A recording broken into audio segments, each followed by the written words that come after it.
طيب احنا هنكمل لقائنا. احنا ابتدينا الاسبوع اللي فات لقائنا تاريخ الانشقاقات في الكنيسة، مش علشان نعرف ونبقى فخورين بالانشقاقات، ولكن علشان نعرف نقرا التاريخ. ولما اقرا التاريخ واللي حصل فيه سواء كانت ايجابيات او سلبيات، اقدر اتلافى السلبيات اللي ادت الى الكنيسة لانشقاقات. وزي ما شفنا الاسبوع اللي فات، اولا انا برجع باكد لكم تاني وبفكركم ان احنا لما بناخد الموضوع ده بطرحه بطريقه اكاديميه. يعني ايه اكاديميه؟ يعني ولا بنظره كاثوليكيه ولا بنظره ارثوذكسيه ولا بنظره بروتستانتيه، بنظره التاريخ اللي وعشان كده اللي انا بعمله لكم النهارده ده خلاصه محاضرات وخلاصة كتب حيادية ملهاش أي تأثير. مش أنا عشان إحنا كاثوليك هنقول عشان الأرثوذكس كانوا وحشين فحصل كذا، أو عشان البروتستانت، أو أنا إذا أرثوذكسي ده الكاثوليك عملوا أما البروتستانت عملوا. لا، ما بنتكلمش كده، بنتكلم تاريخ. وزي ما شفنا الأسبوع اللي فات حكينا بمنتهى الحيادية. مش عايزين نشوف، إحنا مش هدفنا نقول مين صح ومين غلط. كلنا غلط، كلنا غلط وكلنا صح، اوكي؟ ولكن على مدى التاريخ، على مدى 2020 سنة للمسيحية، كل الأطراف في وقت كان عندها حق وفي وقت كان عليها الحق، اوكي؟ فبرجع بفكركم ان الكنيسة كلها بعد قيامة المسيح كانت واحد. كان العالم المسيحي اهو عالم واحد، مفيش فرق. كانت المسيحيين، حلو ان احنا كمان بنتكلم في الموضوع ده في وقت اسبوع الصلاة من اجل وحدة المسيحيين. العالم المسيحي، كل المسيحيين على مستوى العالم يتوحدوا في الفكر، يتوحدوا في الروح، اوكي؟ فزي ما شفنا كان العالم المسيحي واحد، ما كانش فيه فروقات. كانت في كنيسة في أوروبا وكنيسة في مصر وكنيسة في أورشليم وكنيسة في هنا وهنا وهنا. كان العالم المسيحيين منتشرين في كل أنحاء العالم. وابتدت البدع والهرطقات، زي ما شفنا أشهرها كانت بدعة أريوس سنة 325 ميلاديا. وشفنا إن مجمع خلق دنيا سنة 451 ميلاديا اللي شفنا فيه أول انفصال، أول مرة المسيحيين يتقسموا سنة 451 ميلاديا، يعني القرن الخامس الميلادي. وشفنا إن هم اختلفوا عن طبيعة المسيح. الفئة الأولى اللي هي تمثل الأغلبية قالوا المسيح هو شخص in person، ولكن هذا الشخص عنده طبيعتين: طبيعة بشرية نظرا لأنه ولد من مريم العذراء وخد شكل جسد، وعنده الطبيعة الإلهية لأنه الابن الأقنوم الثاني المولود من الآب قبل كل الدهور، زي ما بنقول في قانون الإيمان. الفئة الثانية اللي هي تمثل النهارده الكنايس اللي سميناهم النهارده هتبقى الكنيسة القبطية الأرثوذكسية، السريان الأرثوذكس، الأرمن الأرثوذكس، رفضوا هذا القرار وقالوا حاشا، المسيح هو طبيعة واحدة. واتخنقوا اتخنقوا اتخنقوا اتخنقوا 1500 سنة لغاية وحصل وقتها إن سنة 451 أول انقسام، زي ما شفنا اهو في الصورة. مجموعة اللي هي الأقباط والأرمن والسريان الأرثوذكس حالياً أصبحوا خارج الدايرة الكبيرة، خلاص انفصلوا. فعشان كده كل التاريخ اللي هنكمله لمدة 1500 سنة، يعني لغاية سنة 1900 حاجة و70، كان لما نتكلم عن العالم المسيحي ما كانش فيه الأقباط والأرمن والسريان، كانوا لوحدهم عاملين جماعة لوحدهم، أوكي؟ وشوف، وهنا ده المرفق ما وريتها لكوش النهارده بوريه لكم، دي الوثيقة العالمية حول طبيعة السيد المسيح 19 سبتمبر سنة 1971. تم الاتفاق اللاهوتي بين 14 كنيسة مسيحية وأرثوذكسية أنهى الخلاف بين الكنائس اللي هي دول الكنائس اللي مجمع خلقدونيا، اللي رفضوا مجمع خلقدونيا اللي هم الأقباط والأرمن والسريان مع بقية الكنائس اللي هي كانت تمثلهم في هذا الوقت بقى روما. واتفقوا انه خلاص نؤمن، اهو ده ودي التوقيعات البطاركه والممثلين الطوائف، نؤمن ان ربنا الهنا ومخلصنا يسوع المسيح الكلمه المتجسد هو كامل في لاهوته وكامل في ناسوته، وجعل ناسوته واحدا مع لاهوته. ناسوته يعني الطبيعه البشريه، بغير اختلاط ولا امتزاج ولا تغيير ولا تشويش، ولاهوته لم ينفصل عن ناسوته لحظة واحدة ولا طرفة عين. ودي مكتوب فوق ايه؟ بطريركية الأقباط الأرثوذكس. اوكي، وهتلاقوا كمية أشخاص ماضيين توقيعاتهم منهم أو الأنبا يوحنا قلت ده كان يمثل كنيسة الأقباط الكاثوليك. اللي أنا عايز أقوله لكم إيه؟ رغم ان هذا الاتفاق تم سنة حاجة و70 وفي الثمانينات التوقيع بين البابا شنودة وبين بابا يوحنا بولس الثاني حول هذه الوثيقة برضو، إلا أنه لغاية النهاردة بنسمع الطبيعة والطبيعتين. موضوع انتهى من أكثر من 30 سنة، ولكن شفتوا إزاي إن غلطة اكتشفوا بعد 1500 سنة ان اللي احنا كنا بنقوله ان المسيح، اللي بنقوله يعني اللي المجمع بيقوله ان المسيح شخص واحد ليه طبيعتين، مش معنى ذلك ان المسيح بيتقسم اتنين. هما كانوا هنا كان الناس مش عارفه تعبر، قعدوا يتخانقوا ويقطعوا في بعض ويشتموا في بعض ويحرموا بعض علشان اختلاف الفاظ. فاذا بالتالي هذا الخلاف اللي كان من سنه 451 اتحل في القرن العشرين، يعني من القرن الخامس للقرن العشرين 15 قرن 1500 سنة، ولكن بنعمة الروح القدس هذا الخلاف زال. الاختلاف الثاني اللي كان الكبير اللي احنا شفناه اللي بنسميه الانشقاق الكبير، اللي هو كان فيه، برجع بوريكم الصورة هنا اهو، ان في الجزء الكبير اللي هم كانوا يؤمنوا بمجمع خلقدونيا قالوا ايه؟ انفصلوا سنة 1054. انا براجع معاكم سريعا اللي حصل الاسبوع اللي فات، نتيجة ان في البطريرك الشرقي بطريرك القسطنطينية ميخائيل كيرولاريوس والكاردينال امبرتو اللي بيمثل روما اللي بيمثل الغرب اتخانقوا مع بعض واساءوا التصرف. ورغم ان البابا مات، لون التاسع مات، الا ان الكاردينال امبرتو بيكمل المسيره وبيروح، وعشان البطرك ما استقبلهوش يدخل كنيسة أغيا صوفيا ويعلن حرمان بطريرك القسطنطينية وكل أتباعه. طبعا تصرف غير مقبول، ما ينفعش. تخيلوا النهارده انا البابا النهارده بابا فرانسيس يبعت مندوب ليه للبطريرك القسطنطينية او لبطريرك الاسكندريه البابا تودروس.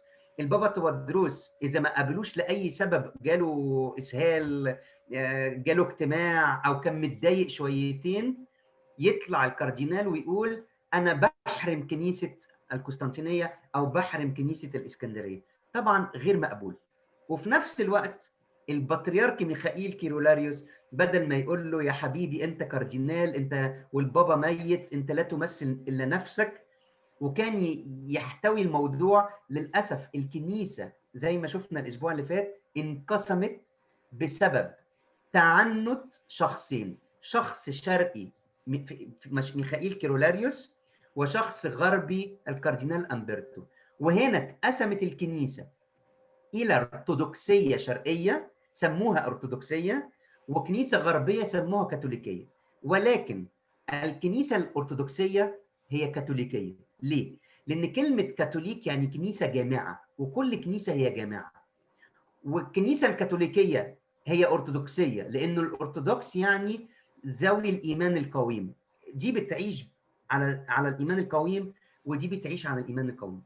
وشفنا ازاي ان احنا تقييم الازمه 54 انه شفنا انه الكنيسه انفصلت، الكنيسه اتقسمت بظروف سياسية ودينية بحتة.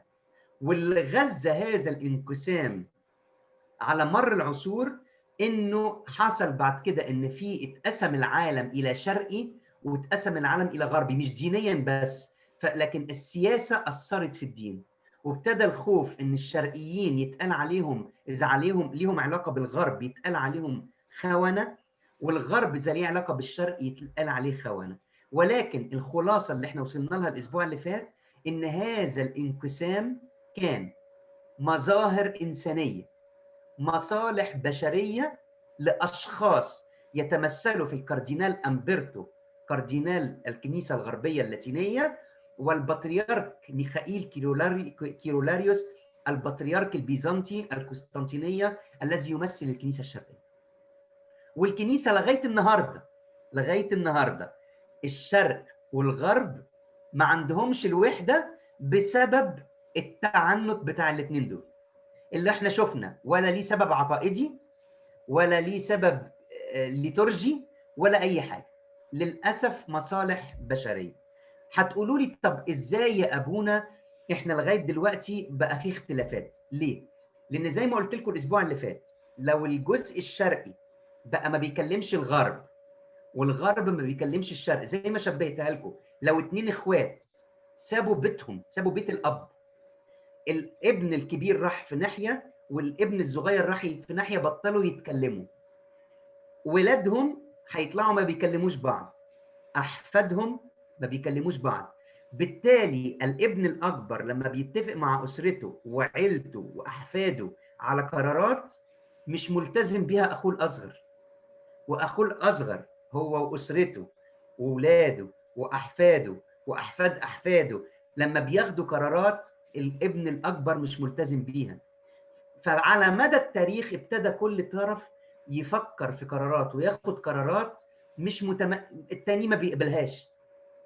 لكن الحمد لله خلال القرن العشرين شفتوا الأطراف ابتدت منهم أول حاجة المصالحة التاريخية بين الكنائس سنة 451 اللي رفضت قرارات المجمع خلقدونيا، اتفقوا مع الكنيسة على إن خلاص ما بقاش في خلاف ما بينهم. وحاليا في اتفاقات كتيره جدا هقول لكم عليها. كان في خلافات عقائديه دلوقتي اتحلت، منها كانت خلاف حول انبثاق الابن من الروح القدس، انبثاق الروح القدس. فكانوا بيقولوا الروح القدس المنبثق من الاب ولا من الاب والابن. الحمد لله هذا الخلاف العقائدي اللي هو لغوي تفاصيل اتحلت اخيرا من حوالي 25 30 سنه. النهارده عندنا خلافين وحيدين بين الكنيسه الشرقيه الارثوذكسيه والكنيسه الغربيه الكاثوليكيه، اللي هو الحبل بلا دنس والمطهر. والاثنين عقائد سنويه، يعني لو في مطهر او لو ما فيش مطهر مش هتاثر على ايماني المسيحي. ايماني المسيحي اللي موجود في قانون الايمان اللي كلنا بنقوله بنفس الطريقه. ده الحمد لله متفقين. انا مش عايز اطول عليكم، عايز النهارده نخش على الحركه الثالثه. احنا شفنا ازاي بقى في حاجه اسمها ارثوذكس وكاثوليك. طب حركه الاصلاح سنه 1517 ابتدت ازاي؟ عشان نقدر نفهم الحركه دي ابتدت ازاي لازم نفهم الفتره اللي من 1054 ل 1517، يعني 500 سنه تقريبا، 5 قرون كمان. تعالوا نشوف ال5 قرون دول. هنلاقي ان اوروبا اللي هي الكنيسه الغربيه، انسوا بقى دلوقتي الكنيسه الشرقيه اللي هي دي، انسوا الشرقيين، هننسى الناس اللي في مجمع خلقدونيا، وهننسى الارثوذكس الشرقيين. دلوقتي بنتكلم على الغرب، اللاتين، الكنيسه روما. اوكي، حصل ايه بقى؟ حصل انه كانت الكنيسه واقعه، كانت اوروبا بتحكمها مؤسستين، المؤسسه الكنسيه ودي كانت المفروض تهتم بالحياه الروحيه، والمؤسسه المدنيه اللي هي الامبراطوريه الدوله، وكانت تهتم بالامور الزمنيه الماديه، القوانين، كل حاجه، الاكل الشرب كل حاجه. اوكي. وكانت الناس بين الكنيسه وبين الدوله، دايما الصراع. كانت البطريرك او البابا يحاول يسيطر على الامبراطور، والامبراطور يحاول يسيطر على البابا. نفس الحكايه كانت في الشرق على فكره، البطريرك بيحاول يسيطر على الامبراطور، على الملك، والملك يحاول يسيطر على البطريرك. بس احنا خلينا مركزين في الغرب دلوقتي. لغايه ما اجى البابا غريغوريوس السابع، البابا غريغوريوس السابع، وخد قرارات حاسمه في تاريخ الكنيسه ضد السيمونيه. السيمونيه دي كانت بدعه، كانت عباره عن ايه؟ انا عايز ابقى مطران مثلا، ابونا راجي عايز يبقى مطران، يروح رايح للبابا يدفع له فلوس، البابا ياخد المبلغ يحطه في جيبه، ابونا راجي بكره يبقى مطران مثلا. انا عايز ابقى اشتري وجاهه، عايز اخد حاجات مراكز في الكنيسه، ادفع فلوس فبالتالي اخدها. دي نسبة قال إلى سيمون الساحر، لو بتقروا في سفر أعمال الرسل سيمون الساحر، عشان كده البدعة دي اسمها السيمونية، بشتري موهبة الروح القدس بالفلوس، وطبعا لا يليق وده حرام. وكانت الكنيسة كانت بتحارب جبهتين، جبهة داخلية إن جواها فساد، في بدع، في هراطقة، في أفكار عمالة تطلع، فكانت الكنيسة عندها صراع داخلي. وفي نفس الوقت كانت الكنيسة عندها مشاكل خارجية، كان في الهجوم الإسلامي، الفتح الإسلامي اللي بيحاول يجتاح أوروبا، والسلاجقة والبربر، كل دي كانت حروب. كانت الكنيسة بتشجع ملوك أوروبا إن هم يحاربوا، اللي هي لو تفتكروا الحروب الصليبية، يحاربوا عشان يحرروا المسيحية ويحرروا هيكل قبر المسيح في القدس، ويحرروا الكنيسة من أي هجوم ممكن يقابلها من هجمات من الشرق. طيب، وشفنا ازاي ان ابتدت في حوالي سنة 1095 الحروب الصليبية. والحروب الصليبية قعدت حوالي 250 سنة على فكرة. الحروب الصليبية مش فترة خلاص. يعني الفيلم اللي انتوا عارفينه بتاع صلاح الدين الأيوبي بتاع يوسف شاهين ده بيتكلم تقريبا عن الحملة السبعة، مش يعني، لكن هي ابتدت من 1095 لما امبراطور بيزنطيا طلب من البابا أربانوس الثاني انه يجي يدافع عن بيزنطيا. فعمل ايه بقى؟ البابا دعا ملوك اوروبا، ايطاليا واسبانيا وفرنسا والحتت دي كلها، وانجلترا وايرلندا وكل دي، عشان يحركوا الجيوش للشرق عشان يستردوا قبر المسيح. كان عنده شعار ديني، ولكن للأسف كانت أغراض سياسية واقتصادية أكتر ما كانت أغراض مصالح دينية. واعتبر البابا، خدوا بالكم البابا قال إيه؟ قال إن الموت في سبيل الله هو وسيلة للتوبة وغفران الخطايا.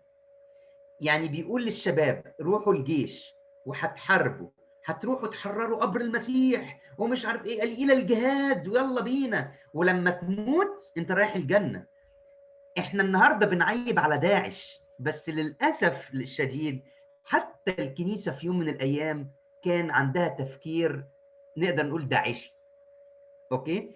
فاذا بالتالي النهارده كان وقتها ان الموت في سبيل الله هو وسيله للتوبه وغفران الخطايا، لدرجه ان في حمله من الحملات الصليبيه سموها حمله الاطفال. تفتكروا ليه؟ لان الرجاله اللي في اوروبا ماتوا، ما بقاش في رجاله، ما بقاش في شباب، بقوا يا في عواجيز يا اطفال، لان كل الشباب ماتوا. 250 سنه بياخدوا الشباب بيدخلوهم الجيش ويروحوا يحاربوا في الحروب الصليبيه، لدرجه ان في حمله خدوا الاطفال، بقى الجيش عباره عن اطفال رايحين يحملوا السلاح ويحاربوا. شوفوا الكارثه اللي كانت موجوده في هذه الفتره.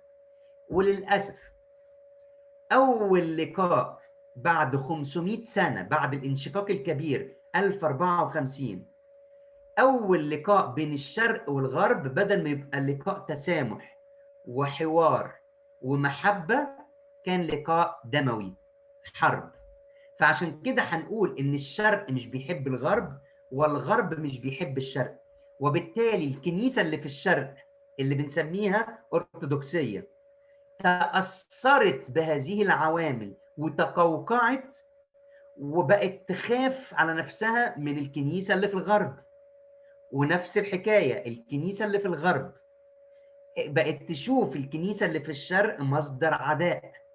فإذا بالتالي هنا بنشوف إزاي إن حتى الكنيسة تأثرت بالسياسة والأطماع السياسية والاقتصادية. وبنشوف إن الأسباب الحقيقية للحروب الصليبية، أنا بدخلكم ليه في الحروب الصليبية والفترة دي عشان نفهم بعد كده حركة الإصلاح طلعت ليه وإيه المبررات. بنشوف إنه رغبة بابوات روما، بابا روما طبعا مش بابا واحد، دول بابوات لأنه 250 سنة تقريبا، عايزين يسيطروا على العالم المسيحي الشرقي. ورغبة ملوك أوروبا إن هم يوسعوا بلادهم ويسيطروا على موارد الشرق. ما بين الكنيسة في الغرب والإمبراطورية في الغرب عشان يسيطروا على الكنيسة والإمبراطورية في الشرق. وفي نفس الوقت الشرق اللي مش قادر يتحاور مع الغرب واللي برضه قفل على نفسه، ما بقاش في حوار للأسف الشديد. لكن من إيجابيات الحروب الصليبية إيه؟ طبعا كل حاجة فيها حاجات وحشة، لكن دايما زي ما أنا بقول لكم حلو إن إحنا ناخد من الشر خير. من ضمن الخير اللي اتخذ من الحروب الصليبية إن أوروبا بعد سنوات طويلة اكتشفت أن الحوار مع المسلمين أفضل من محاربتهم. ونتيجة الحروب الصليبية في مرة من المرات طلع القديس فرانسيس الأسيزي وركب المركب مع الحملة وراح وقابل الملك الكامل الأيوبي وتحاور معاه، وكان حوار منفتح. مرة عايز أحط لكم الصورة بتاعتها، نحطها لكم على الإيتيود بيبليك النهاردة بإذن الله. ونتيجة ذلك، نتيجة هذا الحروب الصليبية والانتشار، تم إنشاء أول كنيسة في الصين. شوفوا الكنيسة في الصين قديمة إزاي. هنا بنشوف كل ده عمل إيه؟ قاد إلى حركة الإصلاح سنة 1517 اللي بنسميها البروتستانت، المحتجون. هنعرف ليه سموهم المحتجون، ليه سموهم البروتستانت، ليه؟ تعالوا نشوف مقدمة. كان في الفترة دي في القرون الوسطى في القرن ال16 سنة 1517 كان عندنا نموذجين من رجال الدين الكهنة. يعني عندنا الأتقياء رجال الله رجال صلاة، وكان هناك الكهنة اللي ما كانش عندهم سلوك مشرف، يعني الواحد يستعر منهم. أوكي؟ وللأسف الشديد كانت في هذه الفترة رعاية النفوس والوعظ كان الكهنة ورجال الدين في الوقت ده مهملين فيه جدا. فبالتالي أصبح هناك فتور روحي، وأصبح الأشخاص ينظروا إلى الكنيسة نظرة مش حلوة. كان نتيجته إيه؟ كان نتيجته إن الناس ابتدوا يتريقوا على البابا. لما تيجي سيرة البابا يضحكوا عليه، يتريقوا عليه. ولما البابا طلع حاجة اسمها سكوك الغفران قعدوا يتريقوا أكتر عليه. يعني إيه سكوك الغفران؟ مش كل واحد فينا بيروح يصلي ويعترف عشان أبونا يديله الحل؟ فوقتها في القرون الوسطى الباباوات طلعوا قرار بحاجة اسمها سكوك الغفران.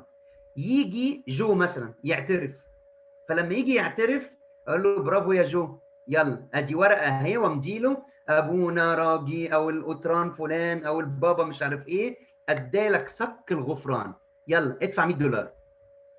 اوكي؟ وصلت لمرحله فيما بعد انه انا في خطايا ادفع لها $10، في خطايا 50، في خطايا 100، بقت تجاره. وصلت لمرحله اسوأ، انه انا هدفع مثلا $500 للابونا ويديني بيها سكوك غفران عشان خطايا هعملها قدام بعدين في المستقبل، لما اعمل خطايا ابقى مأمن نفسي. فساد، ده كان فساد. وللاسف بس خدوا بالكم انه لما خدوا الفلوس دي ما خدوهاش عشان يحطوها في جيبهم بنسبه 80%. ما كانش الهدف ان ياخدوا الفلوس يسرقوا، ولكن كان الهدف ان ياخدوا الفلوس دي علشان يبنوا بيها الكاتدرائيات اللي انتوا بتشوفوها في اوروبا النهارده. يعني كل الكاتدرائيات اللي احنا بنعمل رحلات لفرنسا واسبانيا وايطاليا وانجلترا ونتفرج على كاتدرائيات عملاقه اتبنت في القرون الوسطى، كانت بالفلوس دي. طبعا الغايه لا تبرر الوسيله، الوسيله كانت سيئه ومرفوضه، ولكن كانت طريقه ان هم يلموا بيها فلوس يبنوا بيها الكنائس. في هذا الجو السيء والفاسد ظهر شخصيه اسمها مارتن لوثر. مارتن لوثر ده ظهر في ألمانيا عشان يقود حملة دينية أدت للأسف الشديد. أنا خدوا بالكم أنا النهاردة بتكلم بطريقة حيادية، أنا مش كاثوليكي فهقول إنه غلط، ولا بروتستانتي هقول إن الكاثوليك غلط، ولا أرثوذكسي. أنا بتكلم إيه اللي خلى العالم ينقسم إلى هذا الانقسام. للأسف أخطر انقسام في تاريخ الكنيسة حصل في هذه الفترة. ليه؟ أولاً تعالوا نعرف مين هو مارتن لوثر. مارتن لوثر اتولد يوم 10 نوفمبر سنة 1483. عشان نعرف اللي حصل لازم نعرف خلفية مارتن لوثر. زي ما شفنا ميخائيل كيرولاريوس وزي ما شفنا أمبرتو، هنشوف مارتن لوثر. مارتن لوثر اتولد في أسرة كاثوليكية متدينة جدا، وكان أبوه قاسي جدا جدا جدا جدا لأقصى درجة القسوة. خلت مارتن لوثر إن شخصية انطوائية جدا وخجولة. وده اللي قاله في مذكراته، اللي قالت إن أسباب دخول الدير إن المعاملة القاسية اللي شفتها من أبوه. ومارتن لوثر بيقول إيه؟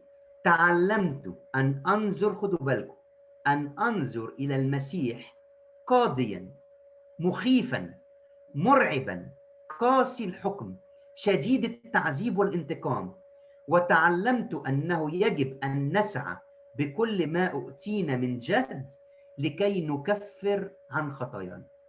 ليه؟ لأني لو أنا عايش في خطيتي هيتعلق لي المشنقة، هتضرب بالكرباج، هروح جهنم. فلازم دايما دايما أتوب عن خطيئتي. أوكي؟ طبعا ده حاجة حلوة إن احنا نتوب، ولكن تكون بنوع من المحبة لله مش الرعب من الله. أوكي؟ طيب، وفي آخر سنين دراسته الجامعية بقى خايف جدا إنه يموت قبل ما يحصل على التوبة والسلام. عشان كده ابتدى يقرأ ويدرس الكتاب المقدس لغاية ما صحابه سموه مارتن الفيلسوف. ابتدى يحب الكتاب المقدس. بصوا حصل معاه ايه سنة 1505، يعني حوالي وهو عمره حوالي 22 سنة. كان راجع من الجامعة رايح البيت أثناء الأجازة، قامت ريح جامدة جدا وعواصف وسيول ومطرة، وجت صعقة يعني اللي هي الماس اللي بيجي من الكهرباء اللي بتيجي من السماء دي جنبه تقريبا. فافتكر إن الشيطان بيجري وراه، فهنا قرر إنه هيروح الدير عشان ينقذ نفسه من الشيطان. يعني هدف دخوله الدير هدف إنه ينقذ نفسه، يروح لربنا يقول له اهو انا معاك انا معاك انا معاك عشان الشيطان ما يلحقنيش. وسنة 1515 كان اللي بيشغل بال مارتن لوثر الراهب في الوقت ده، هو كان راهب في الرهبنة الأوغسطينية. ما كانش هدفه إصلاح الكنيسة، كان هدفه إصلاح نفسه. أنا عايز أنال الخلاص، أنا عايز أنال التبرير، وده طبعا هدف نبيل، بس أنا عايز أصلح نفسي مع الآخرين. أوكي؟ واعتقد إنه هينال الخلاص من خلال إيه؟ الرهبنة. أنا هبقى راهب، خلاص أنا سأخلص. وفي النهاية أعلن دوره النهائية باسم الراهب أغسطينوس، وسنة 1507 اترسم كاهنا. طبعا هو اترسم كاهنا، ولكن 1515 كان هدفه ان هو الخلاص من خلال اصلاح نفسه وذاته.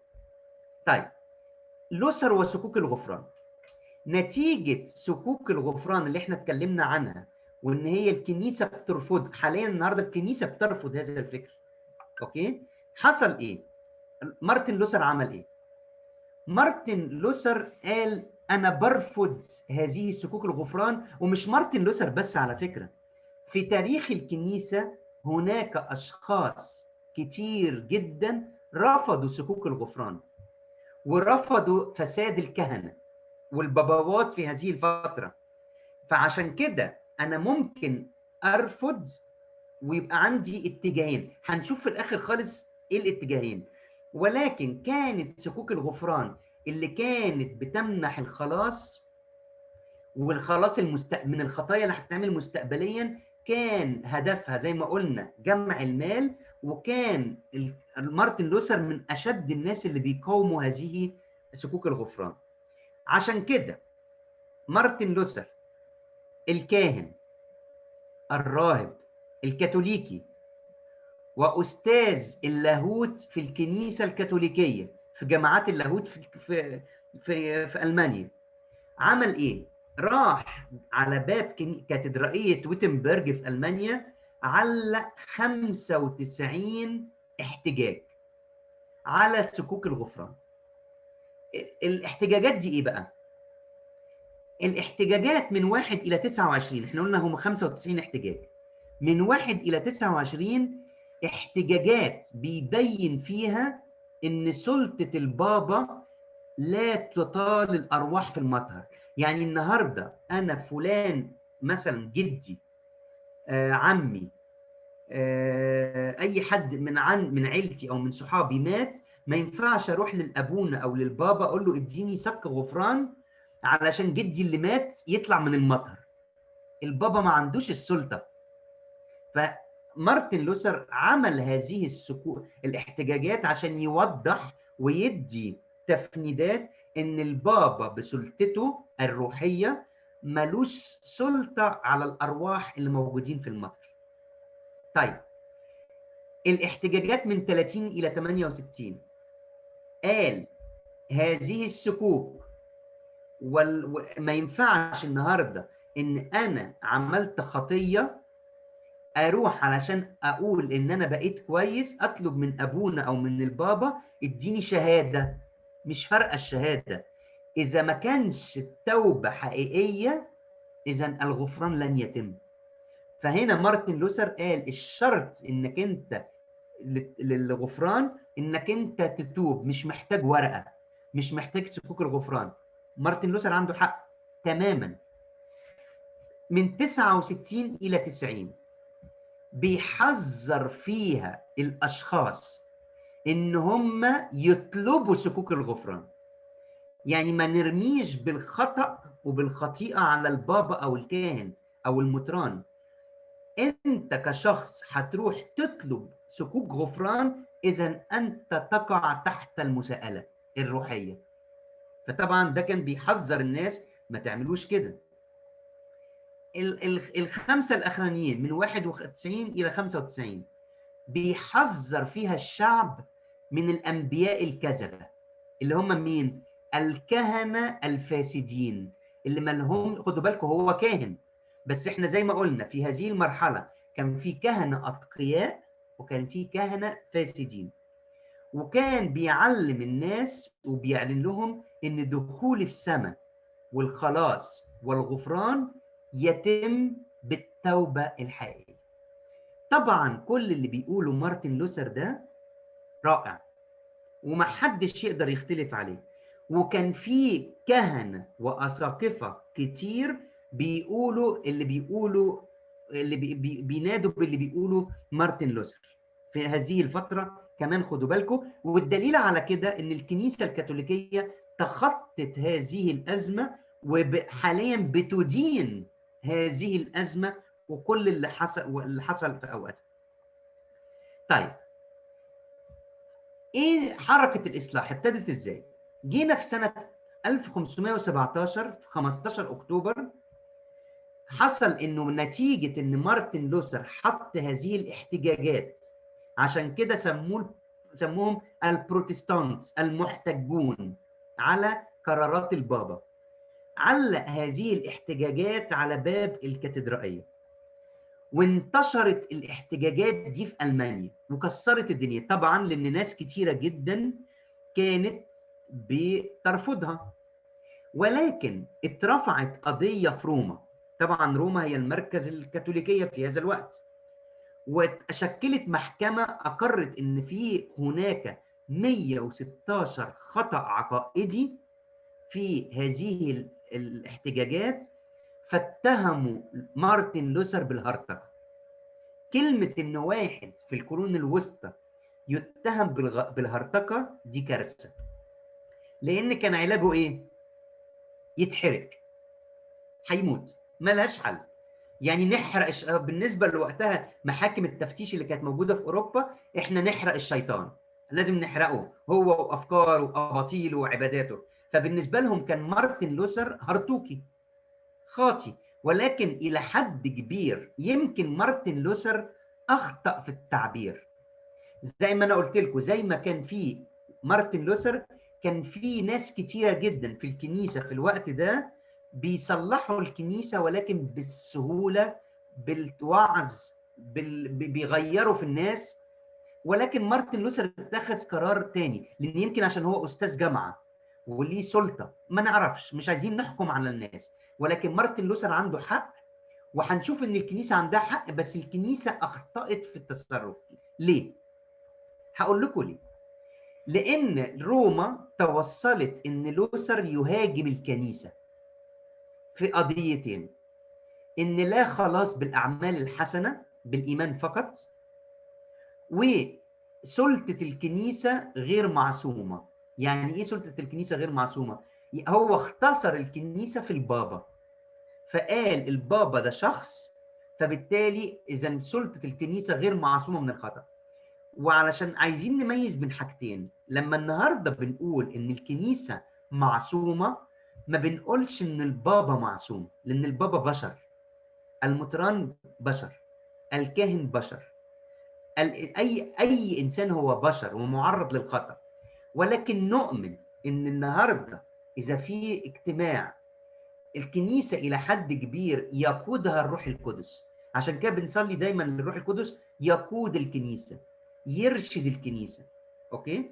فاتفقوا إنه مارتن لوثر بيهاجم الكنيسة. عشان كده مارتن لوثر بالنسبة للكنيسة في هذا الوقت الروما كان هرطوكي، وطلب البابا إنه يطلب من الرئيس العام للرهبنة الأغسطينية اللي مارتن لوثر ينتمي ليها ككاهن وراهب كاثوليكي، انه يسحب الاحتجاجات، يشيلها من على الكاتدرائية ويعلن خضوعه وطاعته. هنا مارتن لوثر، هنا بقى نقف في المحك. كان الشرط ان مارتن لوثر يسحب احتجاجاته ويعلن ان هو غلطان وطاعته للكنيسة، اما هيتحاكم في روما، ولو اتحاكم في روما هيموت، هيتحرق. اوكي؟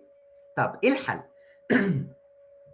لوثر كان مقتنع جدا بالقضيه بتاعته، عشان كده خد قرار ينفصل عن الرهبنه، يترك الرهبنه، ولانه بامر الطاعه كراهب لازم يطيع ولازم يسلم نفسه لروما، وبالتالي هيتحرق. بالنسبه له هيتحرق لما يسلم نفسه لروما، هيتحرق. عشان كده لوثر هنا كان النقاد والمفسرين على مستوى التاريخ من القرن ال16 الى القرن ال21 ناس كتيره جدا وحياديين كانوا بيقولوا كان ممكن هنا مارتن لوثر فعلا لو كان هدي وابتدى يتحاور بدون الوضع ما يشتعل كان ممكن الدنيا تتحل. ولكن اللي حصل ان مارتن لوثر بخوفه الشديد على انه مرعوب من ربنا وعنده حق، ما بقولش انه ما عندوش حق، ولكن التربية بتاعته وطفولته اللي أثرت عليه انه لازم يخلص، لانه لو سلم نفسه للكنيسة هيتحرق، وفي نفس الوقت دي اللي بتعمله الكنيسة ومحاكم التفتيش وصكوك الغفران ده خطية وده خطأ، فهو هيموت من غير ما يخلص. كان عنده الفكرة أنا لازم أخلص، أنا لازم أتبرر عشان لما أموت ما تعذبش. عشان كده كان مارتن لوثر في الأول خالص كل أتباعه كانوا مين؟ كانوا فقراء وكانوا شباب. زي النهارده لما بتحصل أي حاجة عايزين تقوموا ثورة في أي بلد بتيجوا لمين؟ بتيجوا للفقراء وللشباب، زي ما حصل في مصر وسوريا ولبنان والأردن وليبيا وتونس في خلال زي من 10 سنين فاتوا. راحوا لمين؟ لما عايز تقوم ثورة في بلد بتروح لمين؟ للفقراء والشباب. ولكن بنلاقي ان حصل ان مارتن لوثر اعتمد في وقت من الاوقات على الامير البرنس اللي كان موجود في المنطقة بتاعته، ابتدى يقنعه بفكرته، فابتدى يتحول من ثورة الفقراء والشباب إلى الأمير اللي ابتدى يقود ثورة كبيرة. خدوا بالكم هنا بقى، امتزجت الدين يتمثل في لوثر مع المدنية والحكومة المتمثلة في الأمير. أوكي؟ وابتدى الأمير يدعم مارتن لوثر. الأمير عايز يحقق أهدافه هو الشخصية وليست أهداف دينية، مش فارقة معاه الدين، ولكن لوثر عنده أهداف دينية 50% منها حقيقي وصح، ولكن أنا ممكن يكون عندي هدف صح ولكن أستخدم وسيلة في الوقت ده ممكن تعمل انقسام، وده اللي حصل زي ما هنشوف كمان شوية. فاللي حصل إيه؟ لما روما شافت إن مارتن لوثر رفض إنه يشيل الاحتجاجات ولقى إنه ابتدى ياخد دعم من الأمير وانسحب من الرهبنة، قررت روما ما هو آتي. إيه هو بقى؟ يجب أن يعلن مارتن لوثر خطأه خلال شهرين، يمتنع عن الوعظ والتعليم والكتابة والنشر، ويحرق كتبه اللي كتبها. كارثة، كارثة كبيرة. لو انتوا مكان مارتن لوثر هتعملوا ايه؟ طبعا ده كله هيقوده كمان ان لو اتقبض عليه سيرحل الى روما وهيتحرق. فمارتن لوثر طبعا رفض. الشعب الكاثوليكي شتم لوثر، حرق كتبه، وبالتالي مارتن لوثر واتباعه حرقوا كتب القانون الكنسي، حرقوا قرار البابا. وهنا تفسرت الخطوة دي بخروج مارتن لوثر عن الكنيسة الكاثوليكية هو وكل الأشخاص اللي بيتبعوا. عشان كده نقدر نفهم إن دي كارثة في الكنيسة، مش مارتن لوثر الكارثة، الحركة كلها ما بين موقف روما وموقف مارتن لوثر شرخ كبير في الكنيسة. ليه؟ أولا لازم ناخد بالنا إن إلى هذه الفترة كان كل أتباع لوثر من الشباب، ما كانش في كهنة ولا رهبان نهائيا مع مارتن لوثر، كانت حركة شبابية ومن الشعب. وعشان كده بنشوف بداية فصل جديد من الانشقاق الكنسي وظهور الجماعات الكنسية البروتستانتية، وده يعتبر أقوى انشقاق حاليا هو عقائدي. للأسف الشديد هو عقائدي. ليه؟ وده اللي بنشوفه في الرسمة. احنا شفنا الشرقيين ارثوذكس، الغربيين كاثوليك. حركه الاصلاح طلعت البروتستانت من الكاثوليك. هنا مارتن لوثر اعلن ان مفيش بابا، مفيش سلطه كنسيه، انا من حقي افسر الانجيل زي ما انا عايز. فناخد بالنا من حاجه، ان في خلال السنين الاولى، ما كانتش سنين قليله، فترات طويله، مارتن لوثر كان كاهن وراهب كاثوليكي.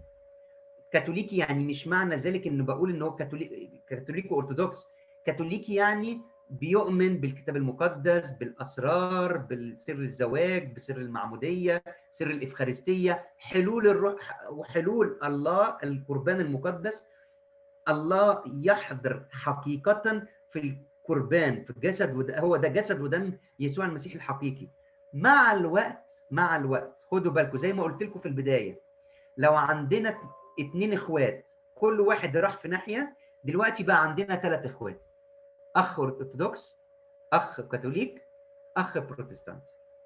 فللاسف الشديد هنا الكنيسه اتقسمت، بخلاف للاسف الشديد قدهم الى حتى لغايه قريب ان الكاثوليك والبروتستانت بيحاربوا بعض بالاسلحه، حروب داميه في عده بلدان زي المانيا وزي ايرلندا واسكتلندا الحتت دي كلها. هدف اللقاء ده ايه؟ هدف اللقاء اني عايز اوريكم انه مش ان احنا عشان نفتخر بالانشقاقات دي، حاجه وصمه سودة في تاريخ الكنيسه. الانشقاقات اللي احنا شفناها 451 و1054 و1517، بنكتشف ان اغلبيه هذه الانشقاقات كانت اسباب شخصيه ومش عقائديه، واللي غذتها الظروف السياسيه والاقتصاديه والدينيه. تعالوا نرجع لمارتن لوثر.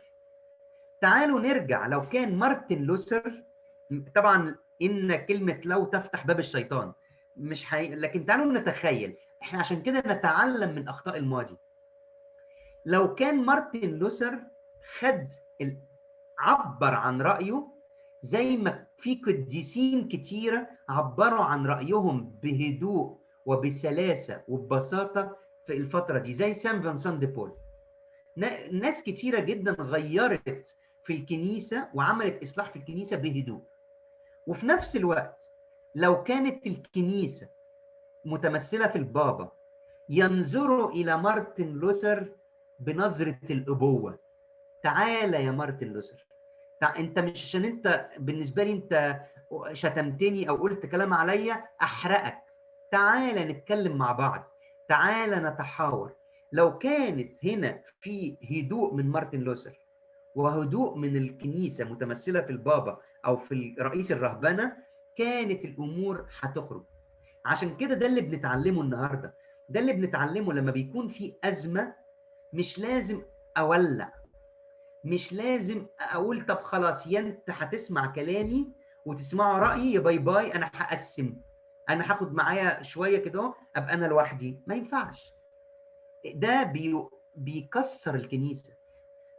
والكنيسه، انا بحب كلمه اقولها زي ما المره اللي فاتت سيدنا لحام قال لكم، الصلاه من اجل وحده المسيحيين مش اجل وحده الكنيسه.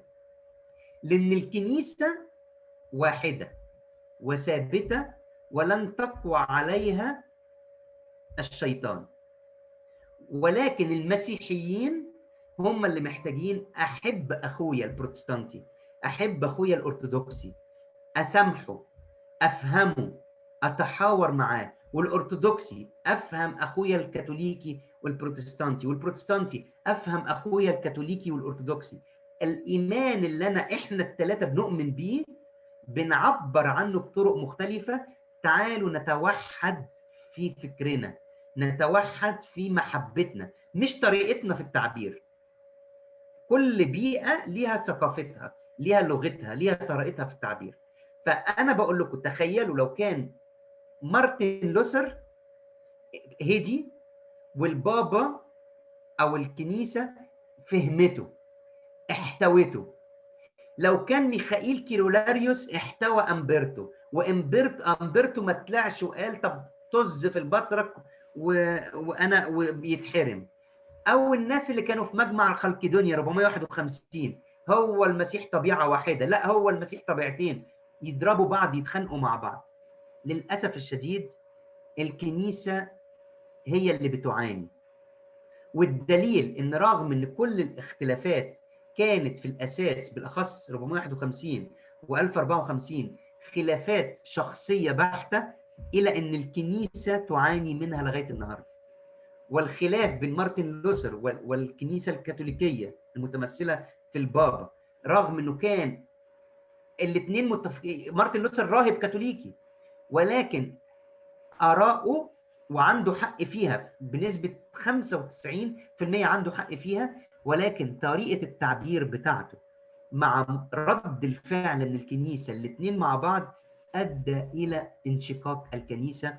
وعشان كده النهاردة خدوا بالكم عايزين نميز في البروتستانتينية مفيش حاجة واحدة، في كنايس كتيرة جدا، لأن كل اثنين ممكن لو أنا النهاردة جيت أنا مثلا وفؤاد فتحنا الكتاب المقدس، مسكنا آية فسرناها بطريقة، ممكن نفتح كنيسة بكرة نسميها الكنيسة الفؤادية الراجية الكندية، من حقنا ممكن وهكذا. عشان كده في حاجات كتيرة جدا، وفي أفكار كتيرة جدا، وفي أفكار قريبة جدا من الإيمان الكاثوليكي والأرثوذكسي، وفي أفكار بعيدة جدا. ليه؟ لأن كل واحد خلاص بيبعد بيعيش لوحده، بنزود اخ جديد بيخرج وبيعيش لوحده، فبالتالي كل الناس اللي معاه بيعيشوا لوحدهم. فده بيعلمنا ان احنا نعبر عن بعض مع بعض، نحب بعض، نفهم بعض، نتسامح مع بعض. وفي حالة وجود فساد من السهل ان احنا نعمل زي مارتن لوثر ما عمل وننفصل، لكن من الصعب ان احنا نعمل زي القديس فرانسيس، زي سان فينسنت دي بول، زي سان تريز، زي ماريا الايفيليه، زي ناس كتيره جدا اللي بيغيروا التغيير السلمي. مش ما اقدرش احارب، لان انا لو مكان مارتن لوثر كان ممكن اعمل زيه. انا مش هدفي النهارده اهاجم مارتن لوثر او اهاجم الكنيسه، هدفي ان احنا نتعلم. والحمد لله النهارده نشكر ربنا احنا في القرن ال21 بنشوف البروتستانت والارثوذكس والكاثوليك وكلهم عندهم حاجه بتوحدهم، الكتاب المقدس. عندهم حاجه بتوحدهم، قانون الايمان.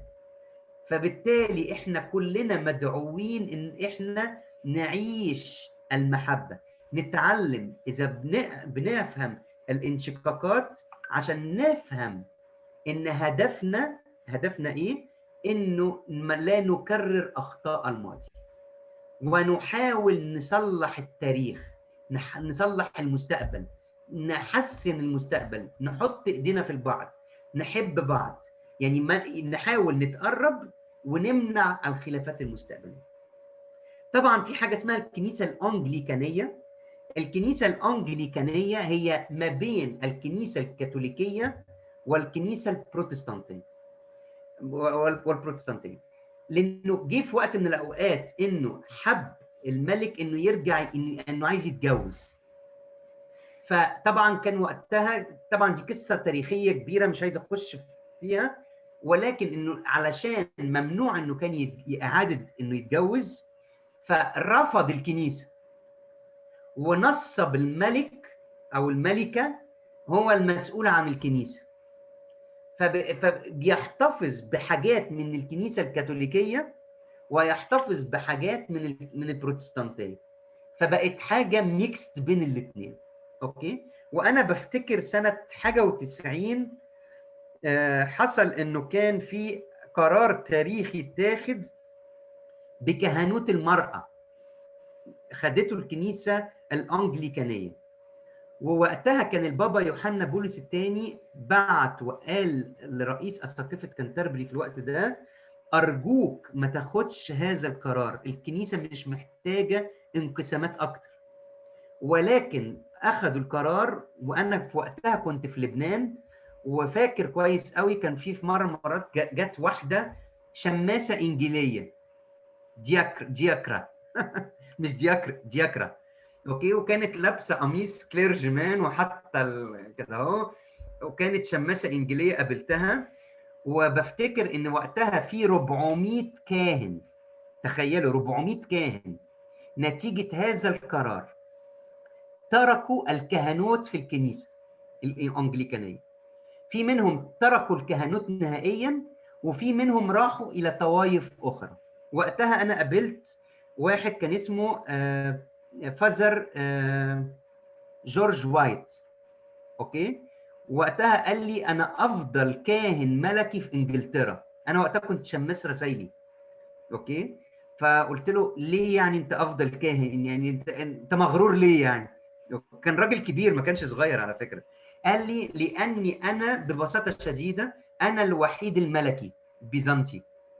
هو بيزنطي بس كان تابع للانجليكان. فلما حصل كهنوت المراه سابهم وراح، فبقى راح كنيستنا في انجلترا، فبقى هو افضل كاهن ملكي في انجلترا عشان ما فيش غيره. اوكي، فانا وقتها فهمت. فده ملخص شديد. طبعا هنخش بعد كده في حاجه اسمها الكنائس الشرقيه الكاثوليكيه. يعني ايه الكنائس الشرقيه الكاثوليكيه؟ يعني روم كاثوليك، اقباط كاثوليك، سريان كاثوليك، ارمن كاثوليك، مورنة. دي قصة تانية نتيجة الإرساليات اللي راحت من الغرب إلى الشرق، خلت في بعض الكهنة والأرثوذكس أو الأساقفة الأرثوذكس والشعب الأرثوذكسي يتأثر بالكاثوليكية. فبعد ما كان في آباط أرثوذكس بقى في مجموعة ليها علاقة بالكاثوليك، فبقى آباط كاثوليك. الروم بعد ما كان في هم الروم بقى في مجموعه منهم ليهم علاقه بروما، بقت روم كاثوليك. ده اللي هنشوفه بطريقه مختصره الاسبوع اللي جاي مع كنيسه الروم الملكيين الكاثوليك. لما نفهم تاريخ الروم الملكيين الكاثوليك هنفهم بقيه الطوائف، بس انا هركز على الروم الملكيين الكاثوليك لانه كنيستنا مهم ان الواحد فينا يعرف يعني ايه كنيسته، جت منين، تاريخنا ايه. ميرسي يا جماعه.